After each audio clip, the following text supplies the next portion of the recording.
Let's talk about it. You already know what it is. Hey there, world. I'm the Courageous Goldfish, and today we gotta get into this whole Miku Expo situation. I'm pretty sure most of you are probably already aware of this situation, considering how big and how crazy it's gotten. But for those of you that don't know, Miku Expo 2024 just started last week in Vancouver, and there's been some controversy. There are many facets to this situation, and so I did my best to kind of compile all the information together to create like a cohesive story here. Obviously, because this is such a widespread issue, I did have to do a little bit of investigative work.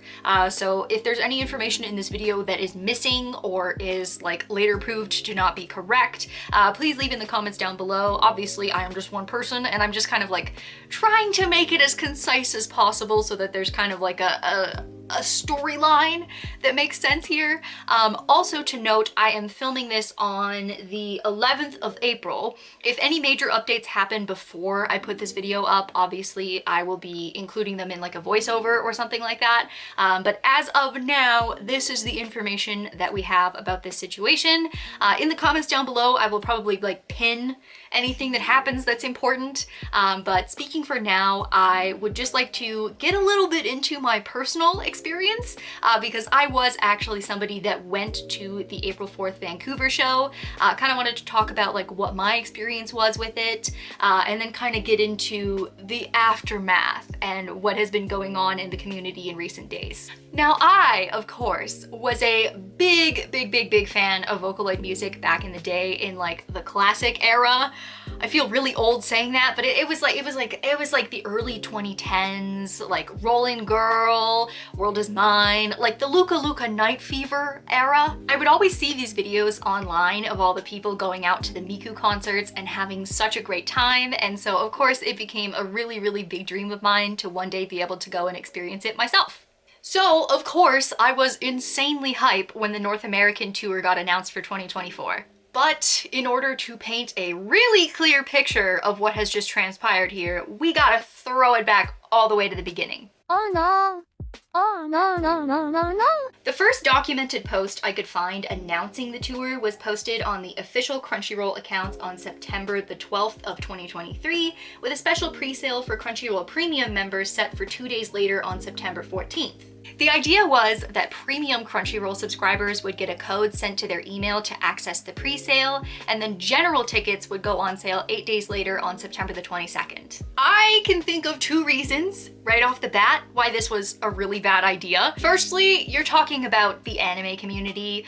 Vocaloid culture has insane overlap with anime watchers, and when you've gobbled up all the fair competition in your market, the chances of people being interested in going to this show and also having a Crunchyroll Premium subscription, the odds are pretty high there. Maybe because you've killed any other contenders for business? RIP Right Stuff, by the way.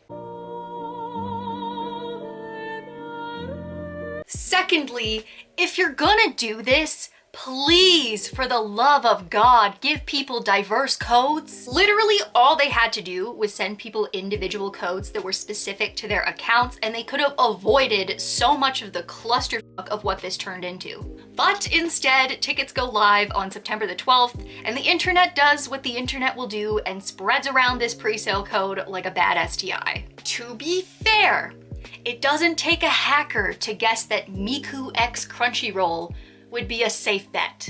Yes, you heard that right. All you had to do to access this very exclusive members-only pre-sale was enter in this very generic code. I personally can't be too mad about this because this was actually how I was able to snag my own tickets, but if I was a premium subscriber and literally anybody with a Wi-Fi connection could get my premium perks for free, I would feel a little ripped. So not only was the exclusive pre-sale not all that exclusive, the general populace was about to get fucked over as well. Remember how there was supposed to be a general pre-sale starting on September 22nd?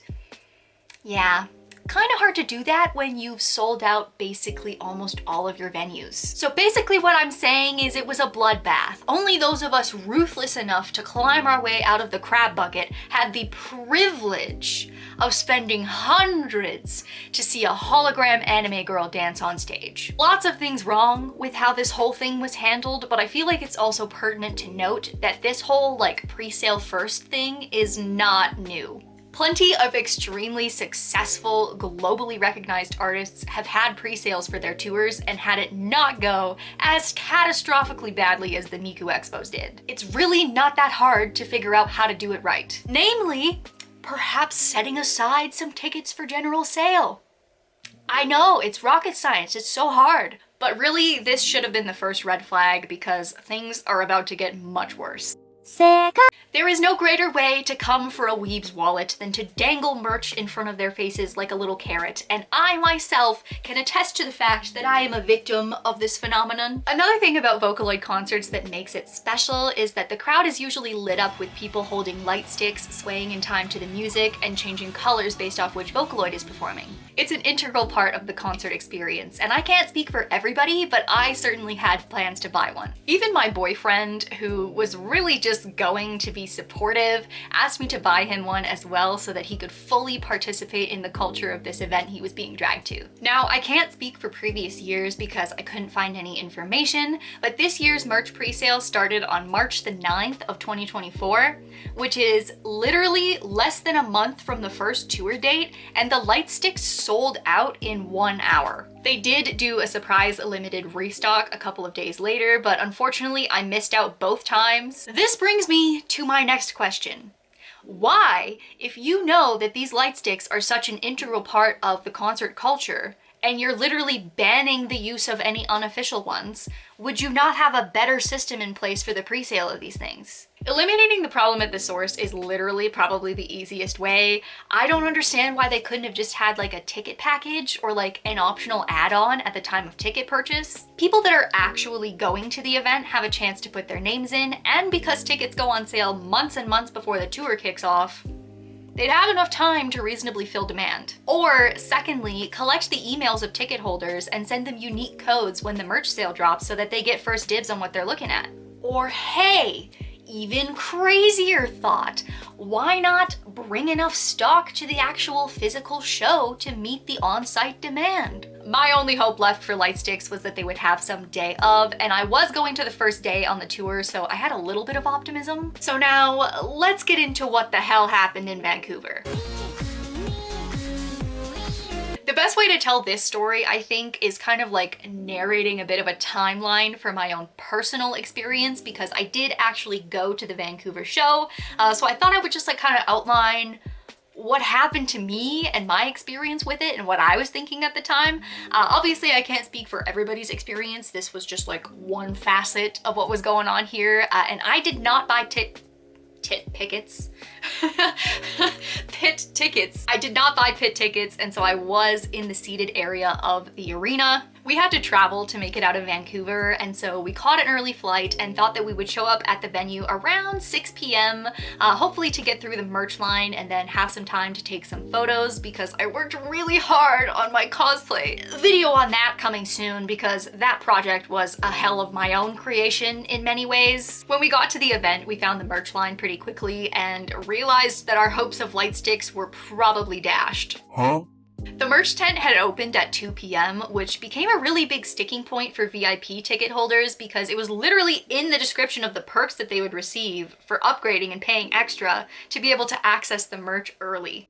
Hi, also actually jumping in to add that apparently some people didn't get their VIP bags. Like, they were supposed to get like a bag of merch with their ticket purchase, and they just didn't have enough bags to fulfill them. I don't know. Kind of sus, kind of shady. You should be getting what you're paying for. By the time most of them showed up, everything was sold out. Yes, you heard me right. Sold out. There was nary a t-shirt to be found, a poster, nothing. Sold out. 2 hours before the show. This was my first glimmer of true disappointment because obviously I had wanted to fully participate in this concert culture and also bring home a souvenir to remind me of what I'm sure was about to be really happy memories for me. But obviously I was just so excited to be there. I pushed that feeling aside and was like, I'm just really excited. I wasn't there to buy a dumb light stick. I was there to see Miku and hear music I love and cross something off the bucket list. So we got in line for entry and my eye was immediately drawn to this extremely beautiful floral display in front of the VIP line. Upon closer inspection, these were actually cutouts of Miku in a very special Canada outfit, and honestly, it just warmed my heart to see it. I wasn't the only one either. There were tons of people crowding around to take pictures and selfies with the cutouts, and it wasn't until later on in hindsight that I realized it was kind of the only time where I could really feel the effort that was put in to make this event special. As we took our seats, I did have a slight glimmer of confusion because it was really dark in the arena, but you could still see the screen. At first, I thought it was a barrier to hide some kind of like setup crew or like to hide the projector equipment behind something. I don't know. I don't know what I thought. I thought it was just like a very dramatic like curtain reveal moment. That's what my first thought was. But when the concert started, I very quickly realized that it was not in fact a prop, but literally the Miku. Now, at this point, I've been a casual participant in the Vocaloid community in recent years, and so my first immediate thought was actually, like, I literally remember thinking this. I was like, oh, I think I just misunderstood what this is supposed to be. They literally had me thinking in my own internal monologue. I was like, huh, this is my fault. I guess I just didn't know what was going on. Running off that assumption and also off the high of being there, I really just wanted to have a great time, and I did. I did have a lot of fun at Miku Expo, and even though it wasn't a perfect experience, I was still just really happy to be there. Even though I didn't know all the songs, the ones that I did know were ones that I really love. For the next hour and a half, I screamed, I sang, I maybe cried a little bit, and I had a good time. A really big part of mine and my boyfriend's enjoyment of the show was actually the band. They absolutely killed it. They all absolutely killed it, but mainly the main guitarist. She had such a magnetic energy. I caught myself staring at her almost as much as I was staring at the Vocaloids. There's something about live music, especially if you're fans of rock like we are, that just makes you feel alive. Now, all this to say, even though I did have a great time, it was mostly purely because I decided to make it that way. The stage setup was bizarre at best, and actually, unfortunately, the Vocaloid vocals were a little bit too quiet as compared to the backing tracks and the live instruments, so it was quite hard to hear at certain points. And obviously, the LED screen is just like really the most unforgivable part of all this. You could tell the crowd was confused. I've not been to a lot of concerts, but the ones I have been to, people want to scream, people want to cheer, people want to dance. I didn't notice how off the vibes were until Miku disappeared from the stage before the encore, and the silence was deafening. The half-hearted cheers went on for painfully long, almost as if they were hoping that we would get more amped up, but eventually the band just unceremoniously returned to the stage and finished the show. I honestly had a really great time, and we actually ended up going to the after party, the unofficial after party that was hosted by some engineering students at the university. It was honestly really great and super great value for money. The DJs were awesome and it was a really cheap cover. I loved it. It was so fun. That wraps up my own personal experience going to Miku Expo, but now we gotta talk about all the aftermath. I can't see the end of the horizon. Hatsune Miku! First, we gotta talk about the elephant in the room because I know somebody is going to ask. I did not firsthand witness anything that could corroborate the pee in the pit allegations, okay? I did not witness anything that could confirm whether or not this is true or false. It is rumored there were some suspicious puddles on the floor as the pit was clearing out. Again, I cannot corroborate any of this, but I would like to call to attention the fact that medical conditions exist, and oftentimes people with chronic illnesses lack the proper resources to take care of their conditions in public spaces and settings like this. So I mean, it might be like a little bit of a funny haha, but also Please keep in mind, this is probably nobody's desired outcome. Again, if it did happen, I can neither confirm nor deny. I did not witness it happen. That's just the rumor mill. There's a lot to poke fun at about this event, and honestly, I would prefer it if, as a community, we could stick to grilling Krypton and Crunchyroll, because they're really the big bad here. From start to finish, nothing about this event made me feel at all like there was any care or effort put into the experience. The ticket and merch sales were woefully unprepared. I can't find any information to corroborate this either, but the word on the street is that for each tour date, there are only 95 on-site light sticks, which is actually just insane. 95 light sticks for an arena full of people. Seeing way fewer light sticks in the crowd definitely gave off a weird vibe, and it certainly calls to attention how different this experience was from like what the understood standard is for Vocaloid concerts. The one thing about this experience that felt special and felt like I could feel the effort put into it was the Canada Miku cutouts, which turns out weren't even officially organized by the event. Yes, you heard that right, ladies and gentlemen. This gorgeous and thoughtful display here was spearheaded by a singular fan who went out of their way to commission an artist to draw this Canada Miku, spent their own money making this display, and got Krypton's permission to put it out for people who just wanted to celebrate Miku's return to North America after so long. Unfortunately, we only know this because the way this fan has been treated is so unfathomably disrespectful that it really puts a sour taste in my mouth that they were just trying to celebrate with other fans and had this happen to them. At around 9:30, after the concert had ended, my boyfriend and I were trying to take some photos outside, and we ended up actually organizing a big cosplayer photo in front of the Canada Miku. Unfortunately, someone in this crowd of people decided they were going to ruin it for everybody else and stole the cutout. Now, at this time, nobody knew that this had been organized by a fan. The general belief was that this was official event signage, so there can be a little bit of slack on the rope here that the person that took this likely thought that they were just taking from a corporation and not directly a person. Still doesn't make it right for you to ruin the experience for everybody else and feel entitled to taking things that aren't yours. But there is a little bit of a, okay. The bottom line is you just don't know, and you ended up stealing from somebody that was really just trying to do a nice thing for the community. Even more heartbreakingly, this fan also had badges and key rings made up with this Canada Miku design to hand out as swaps at shows, and they were confiscated as a commercial shipment by the US Border Control when they were trying to enter Oregon to go to the Portland show. I'm most upset about this out of everything, I think, because the lifeblood of this community is the fans, and this particular one was just trying to spread their love of Miku and interact with the community after so long, and just to be met with this really unfortunate turn of events, it's really heartbreaking, especially because the actual event itself couldn't even be bothered to put a shred of effort into it. Honestly, and I just have to say this for myself, I would 100% be down to buy one of these Canada Miku key rings, especially because I didn't actually buy any official merch. And honestly, at this point, I would much, much rather my money be going towards people who love this community and for a small artist's art.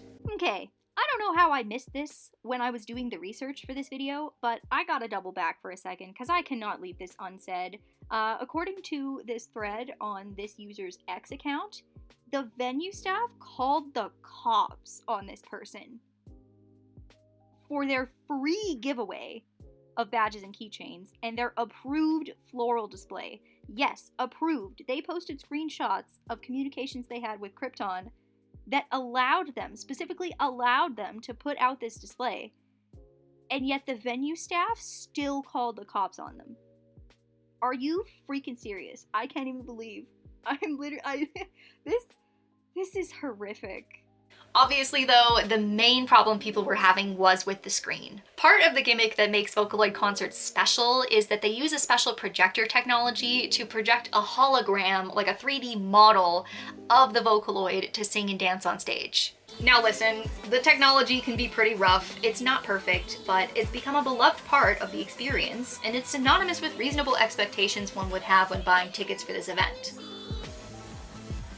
Nowhere in any official listing was the show described otherwise, and although it is this weird legal area of like, they didn't exactly say it would be a hologram, but they also didn't say it wouldn't be one either.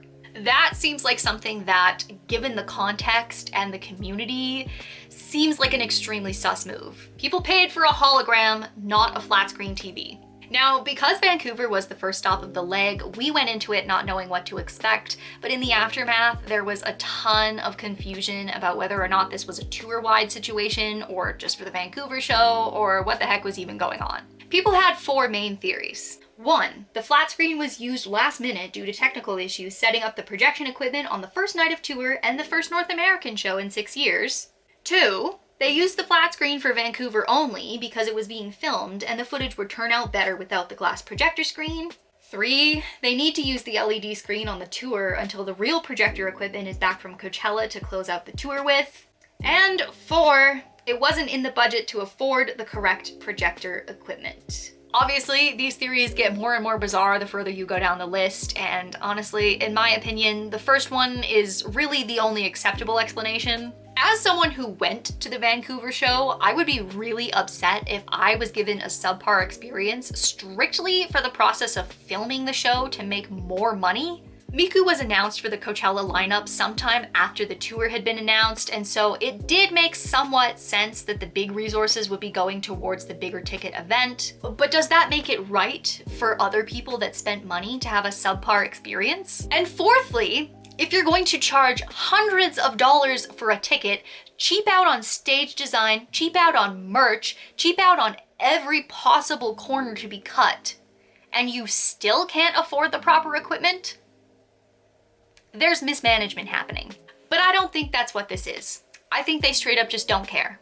At this point, no one knew what the rest of the tour was going to look like. Ticket holders started to panic and try to sell off their tickets in a hurry. Ticketmaster actually locked the feature to be able to sell your tickets, so you are stuck with your Miku Expo tickets. You cannot sell them.